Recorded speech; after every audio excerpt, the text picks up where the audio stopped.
প্রথমে জোর করে নিজ আপন নাতনির সাথে শারীরিক সম্পর্ক করলেও পরবর্তীতে দুজনের ইচ্ছাতে দিনের পর দিন একে অপরের সাথে শারীরিক সম্পর্ক গড়ে ওঠে। তাদের এই সম্পর্কের 1 বছর যেতে না যেতেই অন্তঃসত্ত্বা হয়ে পড়েন সেই নাতনি। সম্প্রতি এমন একটি ঘটনা ঘটেছে নোয়াখালীর লক্ষ্মীপুরে। জানাজার পারিবারিক কোলাহলের কারণে স্ত্রী থেকে আলাদা রয়েছে দাদা ইমানুল হক হাসান, যে জন্য আপন নাতনির সাথে শারীরিক সম্পর্ক গড়ে ওঠে দাদার। তাদের এই শারীরিক সম্পর্ক চলছে দীর্ঘ 1 বছর।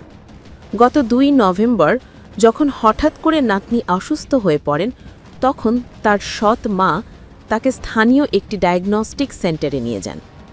ডায়াগনস্টিক সেন্টারে পরীক্ষার পর কিশোরী 3 মাসের অন্তঃসত্ত্বা বিষয়টি জানা যায়।